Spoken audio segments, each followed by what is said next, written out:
Apex के online platform पर एक बार पुनः सभी विद्यार्थियों का हार्दिक स्वागत है। लाइव जुड़े हुए सभी विद्यार्थियों को गुड इवनिंग। और आज की क्लास लेट होने के कारण से भी अभी कुछ ही सेकंड बाद में सभी प्यारे विद्यार्थियों को सूचित भी कर दिया जाएगा कि आज लेट होने का थोड़ा सा कारण क्या है।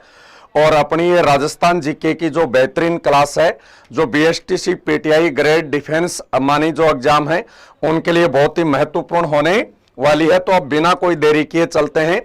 और हमारा लेट होने का कारण था, आज हमारे जो अपेक्स परिवार के हेड सर हैं, जो यहाँ के एमडी हैं, जो डायरेक्टर हैं, मानी सब कुछ हमारे ये हैं।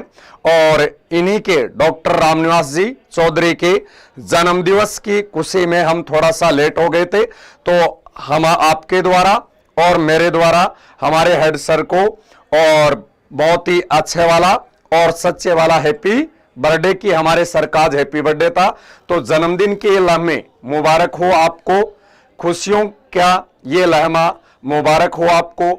आने वाला कल लाए आपके लिए खुशियां हजार और वो खुशियां मुबारक हो आपको।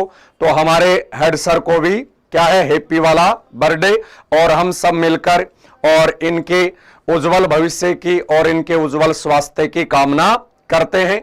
तो सभी प्यारे छात्रों, इसी कारण आज आपकी क्लास थोड़ी सी लेट हुई है। और अब हम आगे चलते हैं और गणेश चतुर्थी के और सर के हैप्पी बर्थडे के विशेष अवसर पर और अपेक्स परिवार के जो भी ऑनलाइन कोर्स हैं उन सभी पर और 90% तक डिस्काउंट आपको दिया गया है। बिल्कुल सभी विद्यार्थियों को थैंक यू। बेताज बादशाह को, कोमल बिश्नोई को और हैप्पी बर्थडे विश करने वाले सभी विद्यार्थियों को बहुत बहुत धन्यवाद। और आप जो भी है, आपको इंक्वायरी चाहिए कोर्स से संबंधित और हर कोर्स से संबंधित, यह आपके लिए क्या है, अपना स्कैनर है और नीचे दिए गए नंबरों पर भी आप कांटेक्ट कर सकते हैं। और अब चलते हैं अपने आज के पहले क्वेश्चन पे। और अपेक्स क्लासेज एजुकेट का जो भी डिफेंस एकेडमी का चैनल है, ये अपेक्स स्कूल का चैनल है और ये अपेक्स कंपटीशन एग्जाम का चैनल है अपने यूट्यूब पर। और अब चलते हैं अपने आज के पहले क्वेश्चन पे। और प्यारे साथियों, आज का पहला क्वेश्चन आप सभी विद्यार्थियों के सामने है। राजस्थान जीके का बहुत ही अच्छा और बेहतरीन क्वेश्चन है। और हैप्पी बर्थडे विश करने वाले सभी विद्यार्थियों को थैंक यू। तो आज का पहला क्वेश्चन है, अजमेर के खूंडियावास में कौन से लोक देवता का मंदिर स्थित है? अजमेर के खूंडियावास में कौन से लोक देवता का मंदिर स्थित है? आकांक्षा कुमारी, क्रेजी, महेंद्र ढाका। और बहुत ही अच्छा क्वेश्चन है प्यारे साथियों, बेहतरीन क्वेश्चन है रुखसाना बानो का। देखते हैं किस किस का सही आता। राहुल बिजानिया, महिमा, रितेश, रचना सोहू, निधि, कृष्णा। बिल्कुल राइट उत्तर आ रहा है एक आधे विद्यार्थी को छोड़कर। और इसका राइट उत्तर होगा बी, रामदेव जी। बी क्या होगा?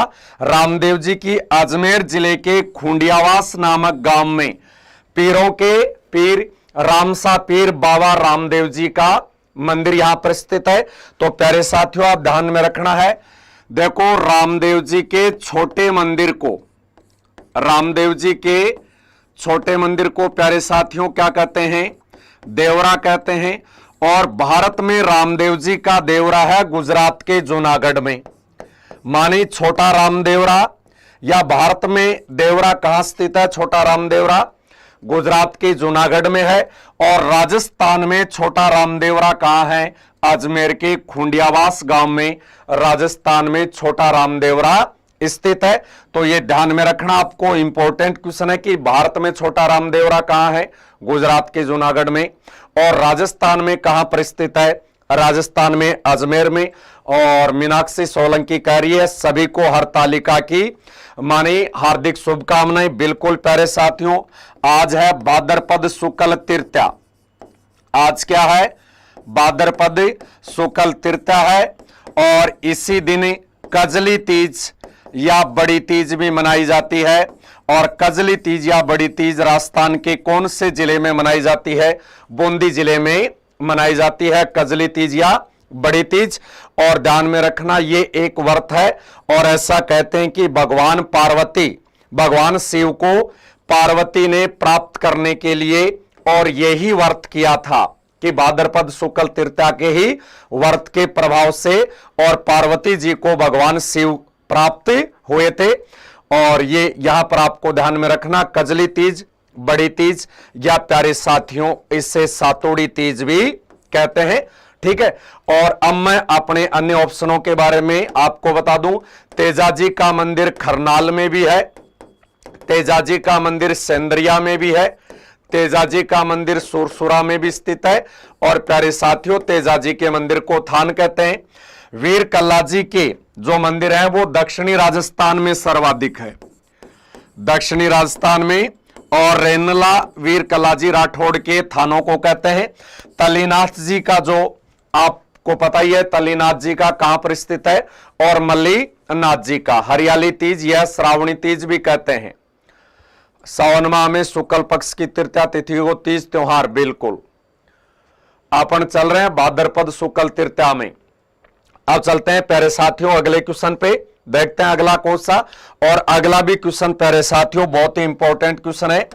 राजस्थान में सशस्त्र हिंसक क्रांति मानी सशस्त्र हिंसक क्रांति की नींव डालने वाले क्रांतिकारी या स्वतंत्रता सेनानी कौन थे। और महाराणा प्रताप जी के गुरु वीर कल्लाजी राठौड़, बिल्कुल सही है। तलीनाथ का जालोर में है, तलीनाथ का कहां है, जालोर में, बेताज बादशाह बता रहे हैं। तो आपको बताना राजस्थान में सशस्त्र हिंसक क्रांति की नींव डालने वाले स्वतंत्रता सेनानी कौन थे। बहुत ही अच्छा क्वेश्चन है, देखता हूं किस किस का सही होता है। मल्लीनाथ जी, महिमा बालोटिया कह रहे हैं मल्लीनाथ जी बाड़मेर में, तलीनाथ जी जालोर में, बिल्कुल सही है। और ये इस क्वेश्चन ने फंसा दिया है मेरे प्यारे विद्यार्थियों को। निधि प्रताप के गुरु राघवेंद्र जी थे, वो राघवेंद्र जी उनके अलग गुरु थे। अस्त्र शस्त्र के गुरु वीर कल्लाजी राठौड़ी थे। माने अपना ज्ञान होता है उससे बढ़ाने की कोशिश किया करो, आपको जो याद होता है उसे प्रदर्शित करने की कोशिश ना किया करो। मानी जो औरों के द्वारा बताया जाता है यदि वो हमें लग रहा सत्य है तो उसे ग्रहण करने का प्रयास करो। और लगभग विद्यार्थियों का उत्तर गलत आ रहा, इसका राइट उत्तर होगा बी, गोपाल सिंह खरवा। राइट उत्तर क्या होगा, गोपाल सिंह खरवा की राजस्थान में सशस्त्र हिंसक क्रांति की नींव डालने वाले स्वतंत्रता सेनानी थे, गोपाल सिंह खरवा थे। और गोपाल सिंह खरवा जी का सहयोग किया था सेठ दामोदर दास राठी ने, जिनको हिंसक क्रांति का बामासा कहते हैं। दामोदर दास राठी इनके परम मित्र थे, जिन्होंने भारत में सशस्त्र हिंसक क्रांति की नींव डालने के लिए सहयोग किया था। क्वेश्चन पकड़े नहीं आपने, मैंने क्या पूछा था, सशस्त्र हिंसक क्रांति की नींव डालने वाले गोपाल सिंह खरवा। और जो अजमेर के हैं, अब सुनो, ठाकुर कुशाल सिंह 1857 की क्रांति में अंग्रेजों के सबसे बड़े दुश्मन थे। जो सुगाली माता जो 1857 की क्रांति की देवी कहलाती है, उसके परम भगत थे। और ठाकुर कुशाल सिंह जी के द्वारा लड़े गए अंग्रेजों के साथ के युद्ध को गौरव कालो का युद्ध कहते हैं। और अमरचंद भाटिया को 1857 की क्रांति का बामासा। ध्यान दो प्यारे साथियों, ध्यान देना है कि हिंसक क्रांति का बामासा किसे कहते हैं। हिंसक क्रांति का बामासा कहते हैं सेठ दामोदर दास राठी को। और 1857 की क्रांति का बामासा कहते हैं किसको, अमरचंद भाटिया को, जो बीकानेर के रहने वाले थे। और अमरचंद भाटिया को राजस्थान का मंगल पांडे भी कहते हैं। क्यों कहते हैं प्यारे साथियों कि 1857 की क्रांति के समय फांसी पर चढ़ने वाला पहला राजस्थानी अमरचंद भाटिया जी थे। और अमरचंद भाटिया जी को ग्वालियर में फांसी दी गई थी क्रांतिकारियों का सहयोग करने के कारण। और गोपाल सिंह खरवा जी को टोडगढ़ जेल में रखा गया था, बिल्कुल सही है। और अर्जुनलाल सेठी राजस्थान के प्रथम क्रांतिकारी शिक्षक माने जाते हैं। आप फिर भी प्यारे विद्यार्थियों, आप मेरे क्वेश्चनों में फंस जाते हो। मैं हर चीज की आपको व्याख्या बताते हुए चलता हूं। राजस्थान के प्रथम क्रांतिकारी शिक्षक कौन है, अर्जुनलाल सेठी। और अर्जुनलाल सेठी जी का जैन वर्धमान विद्यालय, अर्जुनलाल सेठी जी का जैन वर्धमान विद्यालय राजस्थान का पहला क्रांतिकारी स्कूल है ये। ठीक है, तो अपना क्वेश्चन ध्यान से पढ़ना था, कौन से स्वतंत्रता सेनानी को शस्त्र हिंसक क्रांति का, राइट है वर्धमान जैन विद्यालय, बिल्कुल ये सही है। तो ये ध्यान में रखना, अर्जुन लाल सेठी जयपुर के हैं, जिन्होंने एक बात कही थी कि यदि मैं राज्य की नौकरी करूंगा तो अंग्रेजों को भारत से बाहर कौन निकालेगा। और जीवन के अंतिम दिनों में अर्जुन लाल सेठी जी अपना नाम करीम खान रख लेते हैं और इनको एक मुसलमान समझकर इनकी इच्छा अनुसार इनको अजमेर की ख्वाजा मोइनुद्दीन चिश्ती की दरगाह में दफनाया जाता है, राइट है। अब चलते हैं अगले क्वेश्चन पे। अगला क्वेश्चन है, कौन सा युगम गलत है। मीनाक्षी पूछ रही थी ना कभी, तब मैंने कहा था ना मीनाक्षी आएगा, आपका क्वेश्चन भी आएगा। और इसी में से ऐसा क्वेश्चन में से कोई मीनाक्षी ने भी पूछा था, तो आपको बताना है प्यारे साथियों कौन सा युगम गलत है। देवर भाभी की होली ब्यावर में, पत्थरमार होली बाड़मेर में, बंगोरिया होली ढूंढाड़ में, बाल्टी या डेगची मार होली बीकानेर में। आपको बताना इनमें से कौन सा गलत है। अशोक गुजर कह रहे हैं सी, देखते हैं किस किस का सही आता है। अशोक कुमार कह रहे हैं सी, रुखसाना बानो कह रही है सी, राहुल बिजानिया, निधि देवर भाभी और रोशनी नायक, जो भी प्यारे विद्यार्थी सुरेंद्रा चौधरी और रचना सोहू, मीनाक्षी, इसका राइट उत्तर है प्यारे साथियों बंगोरिया होली वाला, सही सुमेलित नहीं है प्यारे साथियों। बंगोरिया जो होली है, बंगोरिया होली ढूंढाड़ में नहीं, बंगोरिया होली मेवाड़ में भीलों के द्वारा खेली जाती है। बंगोरिया जो होली है वो ढूंढाड़ में नहीं, मेवाड़ में भीलों के द्वारा खेली जाती है। देखो प्यारे साथियों, मैं आपको बता दूं बंगोरिया जो होली है, और बंगोरिया होली भीलों का एक स्पेशल त्योहार है, और बंगोरिया होली पर ही भील अपने सर्वाधिक जीवन साथी चुनते हैं। तो यहां पर एक नया क्वेश्चन भी आपको याद हुआ कि भील अपने जीवन साथी किस त्योहार पर चुनते हैं।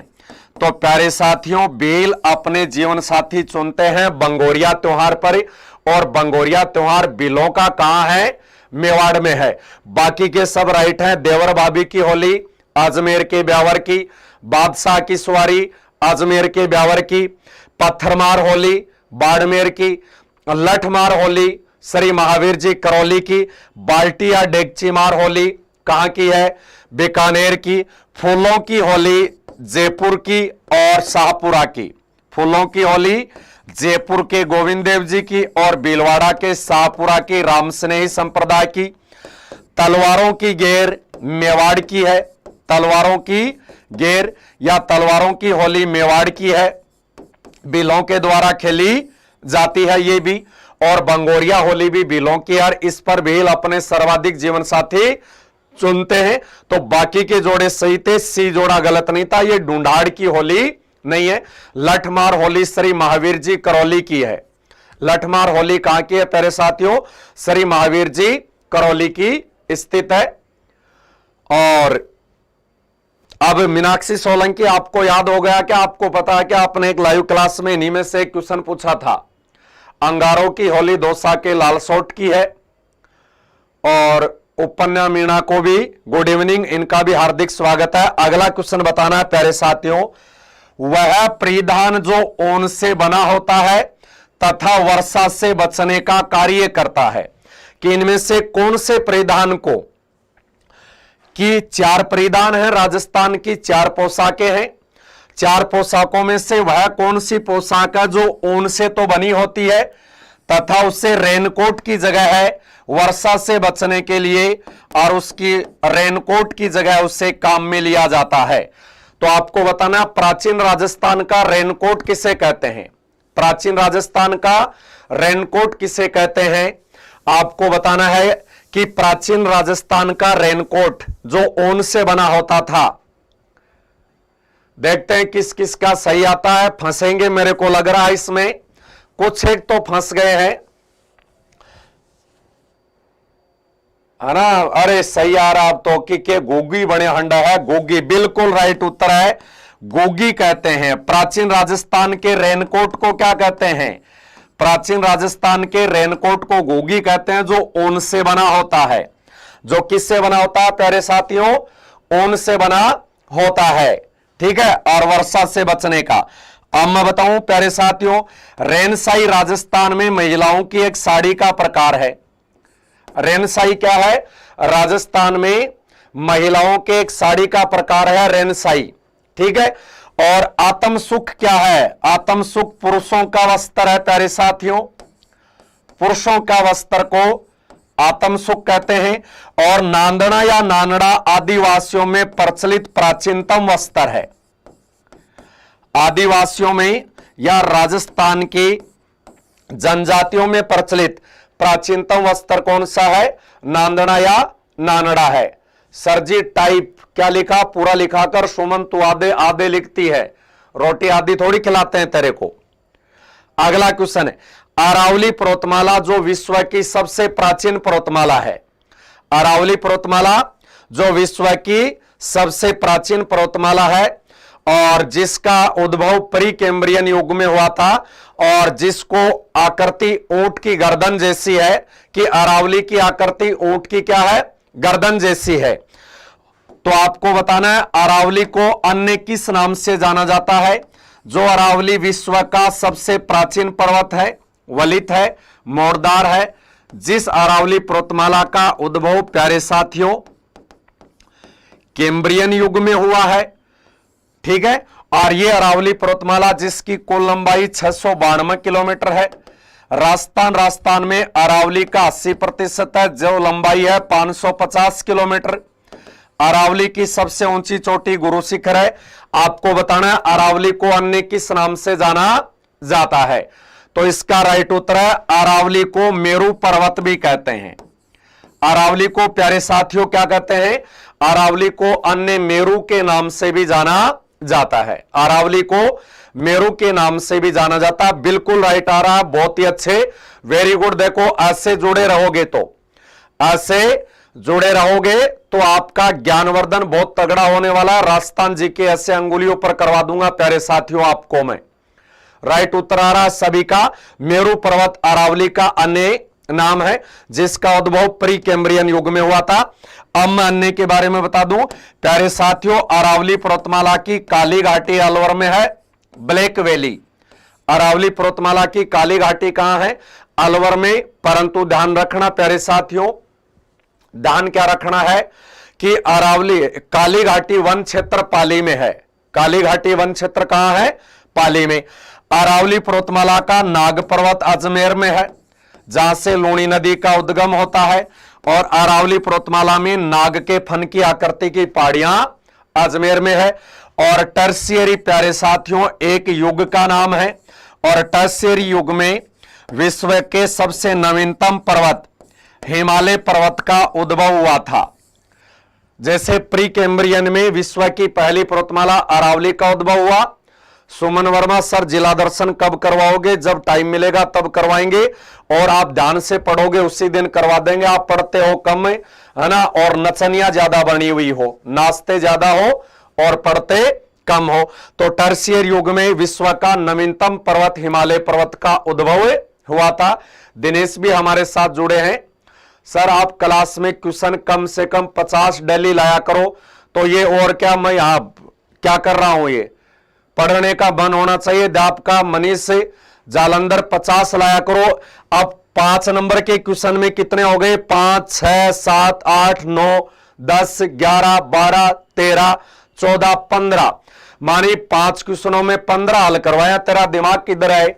ABCD लगाने में क्या फायदा होगा? अपन तुम्हारा ध्यान पढ़ने में तो है नहीं, सजेशन देने में है या पूछने में है। फलानी गुड़िया तू कहां की है, अलका तू कहां की है, जैसे कोई कन्यादान डालने जाना हो, है ना। ये व्याख्या करवा रहा हूं, एक क्वेश्चन में 5 क्वेश्चन कम से कम बता रहा हूं मैं, है ना। तो पढ़ने पे थोड़ा ध्यान दो तो अपने आप पता चलता है। ABCD लगाने के लिए मैं विद्यार्थियों का टाइम खराब नहीं करता हूं। ABCD लगी हुई बुक मार्केट में 40-40 रुपए में मिलती है। हाँ, अपन मस्ताने टाइप के आदमी हैं, है ना, और खुद मेहनत करने वाले हैं बिल्कुल। और अलका के भी हमारे तावड़ लगी रहती है, क्या पता अलका का भी कि चलो चलो। राजस्थान की औद्योगिक राजधानी किसे कहते हैं, बताना है प्यारे साथियों। राजस्थान की औद्योगिक राजधानी किसे कहते हैं? जैसे राजस्थान की राजधानी जयपुर है, राजस्थान की राजधानी जयपुर है, हां ठीक है। और उसके बाद में मैं आपको बता दूं, राजस्थान की जो न्यायिक राजधानी जोधपुर है, राजस्थान की न्यायिक राजधानी कौन सी है? जोधपुर राजस्थान की न्यायिक राजधानी है। ये तो आपको बताना प्यारे साथियों, राजस्थान की औद्योगिक राजधानी इंडस्ट्रियल कैपिटल कहां स्थित है? राइट उत्तर आ रहा सभी विद्यार्थियों का कोटा। और कोटा को आधुनिक राजस्थान का कानपुर भी कहते हैं। राजस्थान का कानपुर किसे कहते हैं? कोटा को कहते हैं। तो राजस्थान की औद्योगिक राजधानी कोटा शहर है। कौन सा शहर है प्यारे साथियों? कोटा शहर को राजस्थान की औद्योगिक राजधानी कहते हैं। आगे है, भीलवाड़ा को राजस्थान की वस्त्र नगरी। भीलवाड़ा को राजस्थान की वस्त्र नगरी, भीलवाड़ा को राजस्थान की टेक्सटाइल सिटी, भीलवाड़ा को राजस्थान की अबरख नगरी भी कहा जाता है। और भिवाड़ी को कहते हैं आधुनिक राजस्थान का मैनचेस्टर। आधुनिक राजस्थान का जो मैनचेस्टर है वो अलवर के भिवाड़ी को कहते हैं आधुनिक राजस्थान का मैनचेस्टर। और राजस्थान का नवीनतम मैनचेस्टर अलवर का भिवाड़ी है। और जयपुर को पता ही आपको पिंक सिटी कहते हैं, जयपुर को गुलाबी नगरी के नाम से। तो राजस्थान की औद्योगिक राजधानी है ना। सुमन वर्मा सर मैं आपसे बात ना करूं क्यों, क्या हो गया आप ऐसे। और इंदिरा चीमा भी हमारे साथ काफी दिनों से जुड़ी है। औद्योगिक नगरी कहते हैं कोटा को, बिल्कुल कहते हैं, है ना। आप जो बोला वो क्वेश्चन नहीं होता, ये क्वेश्चन वो 1 घंटा लगभग 20 करवाता है और फालतू बातों पर करते हो। तो तेरे को यहां किसने पीले चावल दे रखे हैं, है ना। तेरे को यहां जहां पढ़ते हैं वहां पढ़ ले, वो करते हो ये करते हो। ये अपेक्स परिवार तो और सुरेंद्र महिला ऐसे ही पढ़ाएगा। और तुम्हें जब साचली बात बोल देते हैं ना तो तुम्हें मिर्ची लगती है, सबको पढ़ने का मन है नहीं। नहीं ब्लॉक नहीं करना, ऐसे को ब्लॉक करने की जरूरत नहीं है ना। जब साचली बात बोल दी जाती है पढ़ने पे ध्यान हो, ये बताते हैं, ये क्वेश्चन ही है यहां पर। और हमारा तरीका यही है। बाकी के और बहुत सारे चैनल है, वहां पर आप अध्ययन कर सकते हो। यहां पर अपना टाइम और प्यारे विद्यार्थियों का टाइम वेस्ट करने मत आया करो, ठीक है। अगला क्वेश्चन है, अरावली के विच्छेदित, अरावली के विच्छेदित व लहरदार पठार को क्या कहते हैं? अरावली के विच्छेदित और लहरदार पठार को क्या कहते हैं? अरावली के विच्छेदित और लहरदार पठार को क्या कहते हैं? अरे नहीं, ध्यान देना पड़ता है, मैं ऐसे रोज इसमें करता हूं, है ना। ऐसे बहुत सारे रोज होते हैं। ये एक ही लाइव क्लास थोड़ी होती है, दिन में 6 लाइव क्लास से चलती हैं, तो ऐसा चलता रहता है। तो आपको बताना है अरावली पर्वतमाला के विच्छेदित व लहरदार पठार को क्या कहते हैं। देखते हैं किस किस का सही आता है। बहुत ही इंपॉर्टेंट क्वेश्चन है प्यारे साथियों, राजस्थान की ज्योग्राफी का, और किस किस का सही आता है। अरावली के विच्छेदित और लहरदार पठार को क्या कहते हैं? तो इसका राइट उत्तर है लसाड़िया का पठार। अरावली के विच्छेदित और लहरदार पठार को लसाड़िया का पठार कहते हैं, जो उदयपुर जिले तक फैला है। कहां तक फैला है लसाड़िया का पठार? उदयपुर तक। ध्यान रखना, बहुत ही तगड़ा क्वेश्चन है। और गोगुंदा का पठार भी प्यारे साथियों उदयपुर में है। गोगुंदा का पठार भी उदयपुर में है, ठीक है। और जरगा का पठार भी उदयपुर में है। देसरो का पठार भी उदयपुर में है, ठीक है। देसरो का पठार भी उदयपुर में है। और उसके बाद में आता अरावली पर्वतमाला का सर्वाधिक विस्तार भी उदयपुर में है। अरावली का सबसे कम विस्तार है अजमेर में। अरावली का सबसे कम विस्तार अजमेर में है।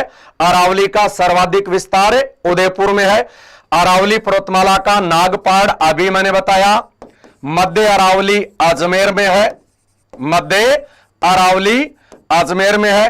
और बाखर शब्द होता है बेटा अरावली पर्वतमाला के तीरवा ढाल वाले कटकों को, अरावली पर्वतमाला के तीरवा ढाल वाले कटकों को बाखर कहा जाता है। अरावली पर्वतमाला के तीरवा ढाल वाले जो कटके हैं उनको बाखरे कहते हैं। राइट है। अगला क्वेश्चन है, राजस्थान में गवारगम प्रयोगशाला किस जिले में स्थित है? राजस्थान में गवारगम प्रयोगशाला कौन से जिले में स्थित है? बहुत ही अच्छा क्वेश्चन है प्यारे साथियों आपके लिए। राजस्थान में गवारगम प्रयोगशाला कहां पर स्थित है? सबसे ऊंचा पठार मीनाक्षी कह रही है उड़िया का पठार है। बिल्कुल, राजस्थान का सबसे ऊंचा पठार उड़िया का पठार है ना। और राजस्थान का दूसरा सबसे ऊंचा पठार आबू के पठारों में शामिल है। ठीक है, सुरेंद्र चौधरी का उत्तर बी आ रहा है। और देखते हैं कि दिनेश जी का सी, अलका का, वीराराम, किस किस का सही आता है, पूजा का, और बहुत सारे कमेंट आ गए हैं। प्यारे विद्यार्थियों एक बार शेयर करो, बहुत ज्यादा लाइव जुड़ते जा रहे हैं। और जो भी विद्यार्थी नए लाइव जुड़ रहे हैं उनके लिए कहा बहुत ही महत्वपूर्ण सूचना की अपनी करंट अफेयर्स की भी जो क्लास है वो सुबह 7 बजे इसी चैनल पर चलती है। इसका राइट उत्तर होगा प्यारे साथियों जोधपुर। कि राजस्थान में गवारगम प्रयोगशाला कहां स्थित है? राजस्थान में गवारगम प्रयोगशाला जो है वो जोधपुर में स्थित है। ध्यान रखना। अब आगे आपको मैं बता दूं बेटा, गवारगम का प्रयोग तेल के कुएं खोदने में किया जाता है। जैसे आपने एक बार सुना होगा राजस्थान में गवार का भाव 30,000 चला गया था। कि राजस्थान में, और गम किसे कहते हैं? गवार में गवार का जो बीज होता है छिलका उतारने के बाद उसे गवारगम कहते हैं। 30,000 तक भाव जब चले गए थे, जब विश्व में तेल के नए भंडार खोजे गए थे, तो राजस्थान में गवारगम प्रयोगशाला जोधपुर में है और तेल के कुएं खोदने में काम आता है। बीकानेर में क्या है? खजूर अनुसंधान संस्थान मानी खजूर रिसर्च सेंटर है। बाड़मेर में बाजरे का भी अनुसंधान होता है। बाड़मेर में किसका अनुसंधान होता है? बाजरे की। और अजमेर के तबीजी में है राष्ट्रीय बीज मसाला अनुसंधान केंद्र। बीज मसाला अनुसंधान केंद्र प्यारे साथियों कहां पर स्थित है? अजमेर के तबीजी में स्थित है राष्ट्रीय बीज मसाला अनुसंधान केंद्र। राष्ट्रीय बीज मसाला जो अनुसंधान केंद्र है, और वो गंवार की फली वाली, गंवारगम नहीं, गंवारगम फली वाली सब्जी नहीं होती है। ठीक है, तो ध्यान रखना प्यारे साथियों। जो भी ऑप्शन बता देता हूं, आगे देखो। किस ग्रंथ में मारवाड़ी भाषा को मरुवाणी नाम दिया गया है?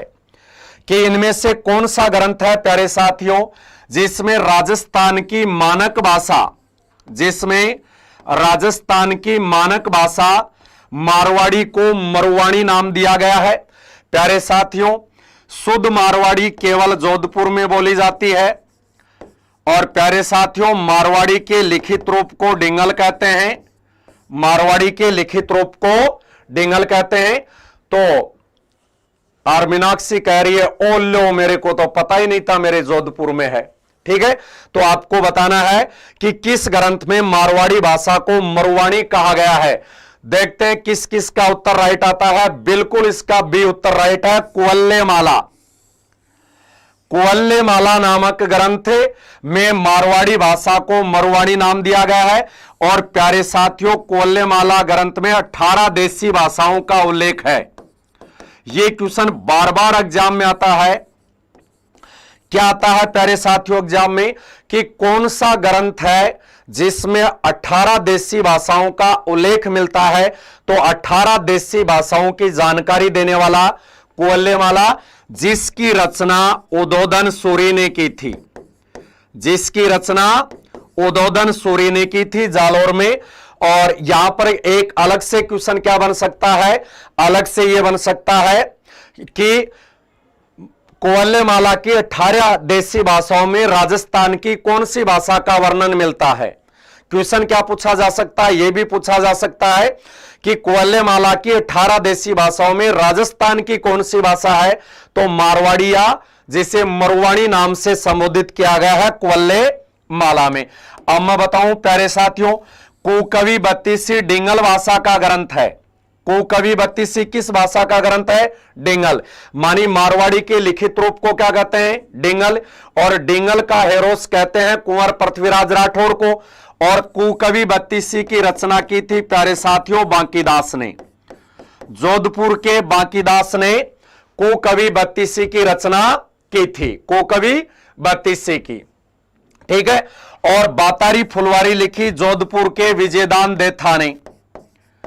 बातारी फुलवारी किसने लिखी? जिसमें राजस्थानी बातों का संग्रह है, मानी जिसमें राजस्थानी बातों का संग्रह है, वो लिखी विजयदान देथा ने, जिनको बीजी उपनाम से जाना जाता है प्यारे साथियों।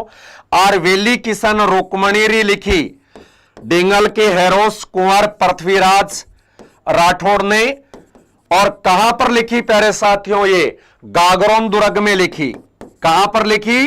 गागरोन दुर्ग में लिखी, बीकानेर के कुंवर पृथ्वीराज राठौड़ ने लिखी थी। तो बहुत ही अच्छी जानकारी मैंने आपको इसमें दी है राजस्थान के ग्रंथों से संबंधित। और विजयदान देथा जी ने और कोमल कोठारी ने, प्यारे साथियों ध्यान में रखना, विजयदान देथा ने और कोमल कोठारी जी ने एक साथ मिलकर रूपायन संस्थान की स्थापना की, जिस रूपायन संस्थान का मुख्यालय जोधपुर के बोरुंदा में है ना। सूर्यमल मिश्रण ये अलग है। ठीक है। और अब चलते हैं प्यारे साथियों अगले क्वेश्चन पे। यदि आप स्क्रीनशॉट इसका लेना चाहो तो बेटा साथ में रफ कॉपी लेकर बैठा करो, ऐसे ये रफली लिख लिया करो, आप ऐसे ये रफली लिख लिया करो, बहुत ही ज्यादा काम में आने वाले हैं। अगले क्वेश्चन पे चलते हैं। जैसलमेर व बाड़मेर की प्रमुख संगीतकार जाति कौन सी है? मानी राजस्थान के दोनों बड़े जिलों की प्रमुख संगीतकार जाति कौन सी है? जैसलमेर और बाड़मेर जिले की प्रमुख संगीतकार जाति कौन सी है? बहुत ही तगड़ा क्वेश्चन है प्यारे साथियों। महेंद्र ढाका का उत्तर देखते हैं। कमेंट करते हुए, शेयर करते हुए प्यारे साथियों उत्तर चेपना है, जल्दी से उत्तर की चिमनी चेपो शेयर करते हुए। एक बार और सभी विद्यार्थी लाइव जुड़े हुए हैं, शेयर कर दिए सभी साथ एक साथ में, और लाइक करना तो बिल्कुल भूले ही ना। सेलप कविन, पूजा, उपन्यामिना, रितेश और अलका, इसका राइट उत्तर है लंगा जाति कि जैसलमेर और बाड़मेर जिले की प्रमुख गायक जाति और संगीतकार जाति है लंगा। और ध्यान रखना प्यारे विद्यार्थियों, लंगा जाति का प्रमुख वाद्य यंत्र है सारंगी। लंगा जाति का प्रमुख वाद्य यंत्र कौन सा है? सारंगी। और जैसलमेर और बाड़मेर की प्रमुख जो संगीतकार जाति कौन सी है? लंगा जाति है। बहुत ही अच्छा क्वेश्चन है प्यारे साथियों, ध्यान में रखना है। अब मैं अन्य के बारे में आपको बताना चाहूं तो सूंगा जाति प्यारे साथियों बीकानेर में रहती है। और बीकानेर की सूंगा जाति के बारे में कहते हैं कि ये मिट्टी को सूंघकर उसमें खारे व मीठे पानी की उपस्थिति बताती है कि बीकानेर की जो सूंगा जाति है, और वो सूंगा जाति क्या करती है? मिट्टी को सूंघकर उसमें मीठे या खारे जल की उपस्थिति बताती है। सूंगा जाति बीकानेर में रहती है। ये ढाडी भी मुस्लिम होते हैं और हिंदू भी होते हैं, और ढाडी भी एक गायक जाति है, मिरासी भी एक गायक जाति है। और लंगा जाति का प्रमुख वाद्य यंत्र सारंगी है। और अब आप देखो बेटा, ये थे अपने राजस्थान जीके के।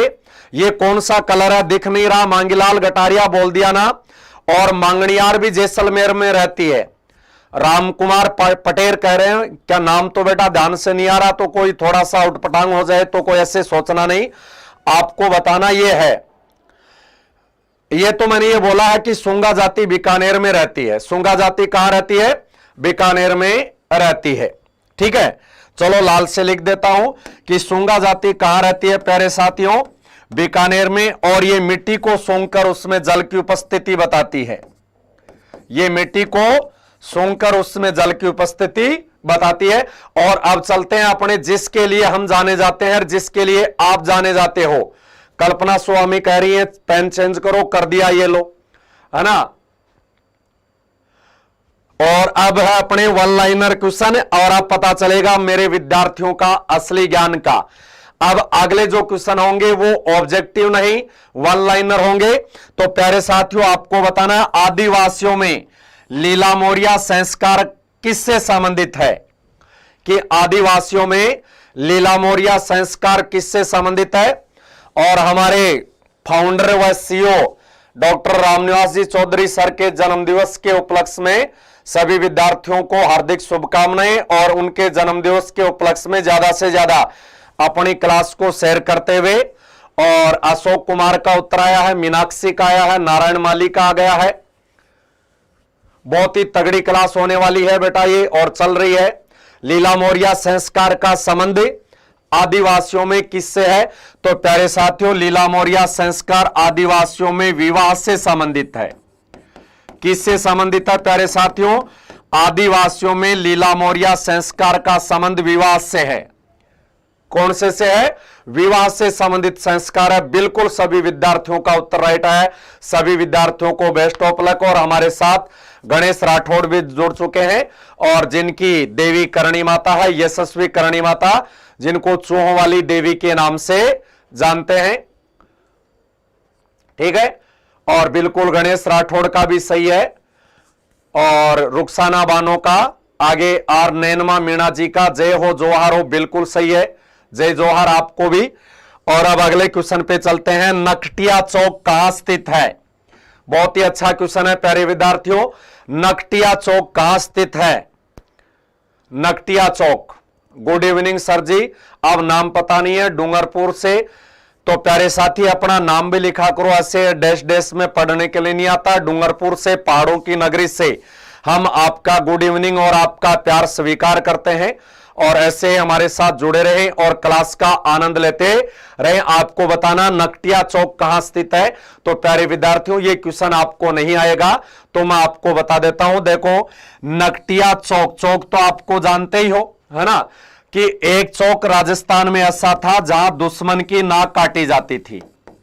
जहां दुश्मन की नाक काटी जाती थी, जैसे सुर्पणखा की नाक जहां काटी गई, सुर्पणखा की नाक काटी गई प्यारे विद्यार्थियों पंचवटी में, गोदावरी नदी के तट पर। तो गोदावरी नदी के तट पर पंचवटी में सुर्पणखा की नाक काटी गई लक्ष्मण के द्वारा, तो उस जगह का नाम पड़ गया नासिक। वैसे ही बेटा राजस्थान का एक दुर्ग है मांडलगढ़ दुर्ग। राजस्थान का एक दुर्ग कौन सा है?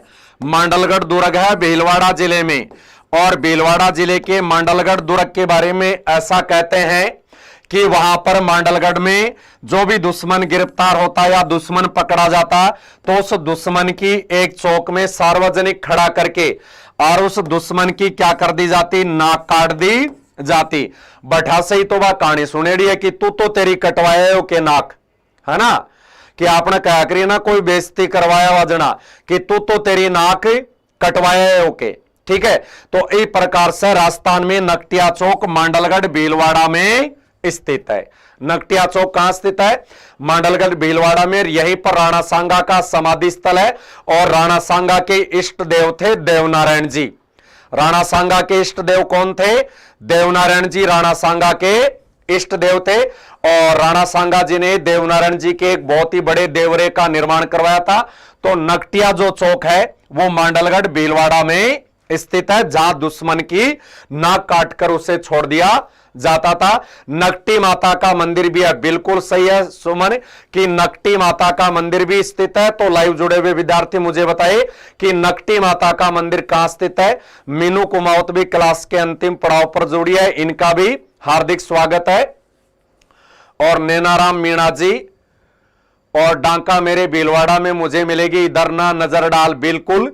और अब चलते हैं प्यारे साथियों, अगला क्वेश्चन है, बंदर के मांस को अपना प्रिय भोजन मानने वाली जनजाति या आदिवासी कौन है? कि राजस्थान की कौन सी जनजाति है? कि राजस्थान की कौन सी जनजाति है जो बंदर के मांस को अपना प्रिय भोजन मानती है?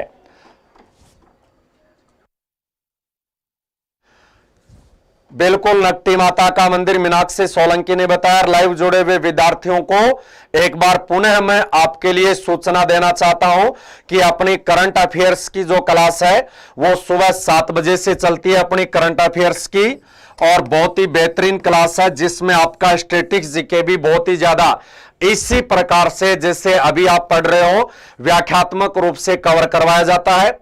बिल्कुल राठौड़ साहब का भी सही है, हमारी रुखसाना बानो का भी सही है, मीनाक्षी का भी सही है, रविंदर गोचर का भी सही है, राजकुमार देवासी, जो भी बहुत सारे विद्यार्थी आज तो नए हमारे साथ लाइव जुड़े हैं। लाइव जुड़े हुए सभी विद्यार्थियों का हार्दिक स्वागत है और हार्दिक अभिनंदन है। बिल्कुल, और इसका राइट उत्तर है बेटा कथोड़ी जनजाति। अब किस किस का सही हुआ वो हाथ खड़ा करे, किस किस का सही हुआ वो अपना हाथ खड़ा करे कि कौन से आदिवासी बंदर के मांस को अपना प्रिय भोजन मानते हैं। कथोड़ी जनजाति जो मूलतः महाराष्ट्र की है। कथोड़ी जनजाति प्यारे विद्यार्थियों कहां की है? कथोड़ी जनजाति मूलतः महाराष्ट्र की है और ये खेरिया बेर के पेड़ से कत्था तैयार करती है और कथोड़ी जनजाति का प्रत्येक महिला व पुरुष शराबी होता है। कथोड़ी जनजाति का प्रत्येक महिला व पुरुष ऐसा कहते हैं कि शराबी होता है और कथोड़ी जनजाति की महिलाएं एक विशेष प्रकार की साड़ी धारण करती है पेड़ों पर चढ़ने के लिए, कि कथोड़ी जनजाति की महिलाएं एक विशेष प्रकार की साड़ी ग्रहण करती है जिस साड़ी को फड़का कहते हैं। और अब सुनो प्यारे विद्यार्थियों, आपने उत्तर दिया कंजर जनजाति। कंजर जनजाति का प्रिय भोजन है मोर का मांस। कंजर जनजाति का प्रिय भोजन कौन सा है? मोर का मांस। परंतु परंतु परंतु ध्यान देना है कि मोर को आदर्श पक्षी कौन मानती है? मोर को आदर्श पक्षी मानती है गरासिया और मोर को चाव से खाती है हाड़ौती की कंजर। और उसके बाद में मैं बताऊं लोमड़ी का मांस किस में प्रिय है? तो प्यारे साथियों, लोमड़ी का मांस राजस्थान की सासी जनजाति में और सांड का मांस भी राजस्थान की सासी जनजाति में जो भरतपुर में निवास करती है। मानी लोमड़ी और सांड का मांस सासी जनजाति में प्रिय है, ठीक है, और मोर का मांस कंजर जनजाति में है और बंदर का मांस कथोड़ी जनजाति में है जो मुख्य रूप से महाराष्ट्र मूल की है परंतु उदयपुर में यह रहती है। शराबी एक जनजाति है। तो बोलो विद्यार्थियों, अब समझ में आया कि नहीं आया? राजसिक जानकारी इससे मिली कि नहीं मिली? आपको सबका पता चल गया और मेरे हिसाब से लगभग सभी विद्यार्थियों का उत्तर गलत हुआ था। ये क्यों? जल्दीबाजी में देने के कारण। ध्यान देते नहीं हो, मैं जो बोलता हूं तो जल्दीबाजी में उत्तर मत दिया करो। अब ध्यान में रखना, मोर का मांस कंजर, लोमड़ी और सांड का मांस सांसी और अपने बंदर का मांस मंकी जी का मांस। बंदर को भी जी लगा दे क्योंकि हमारे पूर्वज हैं, है ना, तो बंदर को भी हमेशा मंकी जी कहा करो। वैसे मंकी वैली है प्यारे साथियों गलताजी में। अरे किसी ने नहीं पूछ रहा हूं ये क्लास दिल्ली होती है क्या? गणेश राठौड़ बिल्कुल दिल्ली क्लास होती है। मैं बता देता हूं बेटा, तेरे को कोई नहीं बताता तो गणेश राठौड़ अपनी ये क्लास दिल्ली होती है। 3 दिन चलती है इंडिया जीके की, 3 दिन चलती है राजस्थान जीके की और सुबह चलती है बेटा 7 बजे से करंट अफेयर्स की। बहुत ही बेहतरीन क्लास चलती है करंट अफेयर्स की, बिल्कुल सही है। और ये है अब बेटा अगला अपना आज की क्लास का सेमीफाइनल क्वेश्चन। आज की क्लास का सेमीफाइनल क्वेश्चन है और प्यारे विद्यार्थियों आज की क्लास बहुत बेहतरीन रही है। आपका सहयोग देने के लिए बहुत बहुत धन्यवाद। अगला क्वेश्चन भी बहुत ही तगड़ा क्वेश्चन है। हारी भावरी या हारी थावरी, इसे भावरी भी बोलते हैं थावरी भी। हारी थावरी कृषि का प्रचलन राजस्थान के कौन से आदिवासियों में है? मानी हारी थावरी का प्रचलन है, हारी थावरी का प्रचलन राजस्थान के कौन से आदिवासियों में है? अरे बेटा आज तो बहुत सारे तुम वो जुड़ गए हो, लाइव जुड़े हुए, बहुत अच्छा अच्छा। सभी विद्यार्थियों का बहुत बहुत धन्यवाद। कि हारी थावरी कृषि का प्रचलन कौन सी जनजाति में है? जैसे अपने कहते हैं ना कि जंगलों को साफ करके की जाने वाली कृषि को चिमाता कहते हैं, दाजिया कहते हैं, वालरा कहते हैं। चिमाता, दाजिया, वालरा ये भी राजस्थान में आदिवासियों की कृषि है। परंतु आपको बताना हारी भावरी एक, ये प्यारे विद्यार्थियों ये सामूहिक कृषि होती है। हारी भावरी को मैं बता दूं, इसको ऐसे समझना बेटा। अब किस किस का सही आएगा वो हाथ खड़ा कर देना। कमेंट बहुत फास्ट चल रहे हैं तो मैं नहीं पढ़ पाऊंगा। तो देखो प्यारे साथियों, अपने ग्रामीण इलाकों में एक होता है कि अपने ग्रामीण इलाकों में एक फसल जब काटनी होती है तो अपन क्या करते हैं, आस पड़ोस के सभी लोगों को, आस पड़ोस के सभी लोगों को हम खेत में ले जाते हैं काम करवाने के लिए, जिसको हम लाश कहते हैं। वैसी खेती को हारी थावरी या सामूहिक कृषि कहते हैं। और प्यारे विद्यार्थियों इस क्वेश्चन का राइट उत्तर होगा ये राजस्थान की तीसरी सबसे बड़ी जनजाति गरासिया जनजाति में प्रचलित है। ये राजस्थान की तीसरी सबसे बड़ी जनजाति ग्रासिया जनजाति में ये प्रचलित है। अब किस किस का सही हुआ, हाथ खड़े कर दो, एक बार ऐसे डन कर दो। ग्रासिया जनजाति राजस्थान की तीसरी सबसे बड़ी जनजाति है जो अपनी उत्पत्ति राजपूतों से मानती है। ग्रासिया जनजाति में 52 वीर होते हैं, 52 वीरों की पूजा करती है, नक्की झील को पवित्र मानती है, प्रत्येक सफेद पशु को पवित्र मानती है, राष्ट्रीय पक्षी मोर को अपना आदर्श पक्षी मानती है, मोरबंदिया, ताड़ना व पहरावना 3 प्रकार के विवाहों का प्रचलन है। और गुरुजी 2 सवाल गलत हो गए, मीनाक्षी कोई बात नहीं, आगे एक गलत हो गया, सोनिया का एक गलत हुआ, सर मेरा सही है, बेताज बादशाह का, कविता का गलत, कोई बात नहीं, सबका सही करवा देंगे। और आज का लास्ट क्वेश्चन है, हमारे साथ हनुमान भी जुड़ चुके हैं टोंक से। और आज का लास्ट क्वेश्चन प्यारे साथियों आपके सामने है, पहाड़ी पर या पेड़ों पर कोरवा, गोपना या टोपा नामक झोंपड़े कौन से आदिवासी बनाते हैं? तो यहां पर क्वेश्चन क्या बनेगा, यहां पर क्वेश्चन बनेगा राजस्थान के कौन से आदिवासी हैं जो अपने घर पेड़ों पर और पहाड़ों की चोटियों पर बनाते हैं, है ना। हाँ, आप पढ़ने में आ गया, पूरा नाम लिखा करो। सोनिया 12वें दिन डेड बॉडी भाती है, बिल्कुल। और रणजीत खराड़ी का भी स्वागत है, और नैनमा मीणा जी का भी। तो आपको यह बताना मुझे कि पहाड़ी या पेड़ों पर कोरुआ, गोपना या टोपा नामक झोंपड़ी कौन से आदिवासी बनाते हैं। देखते हैं किस किस का सही होता। लास्ट में क्लास को शेयर करते हुए प्यारे विद्यार्थी, और सुबह की करंट अफेयर्स की क्लास के साथ जुड़ना ना भूले बेटा। इससे ज्यादा मजा प्यारे साथियों, इससे ज्यादा मजा जो है आपको सुबह करंट अफेयर्स की क्लास में आएगा ज्ञानवर्धन के लिए। और लगभग विद्यार्थियों का उत्तर गलत आ रहा है। इसका राइट उत्तर होगा 12 जिले की सहरिया जनजाति।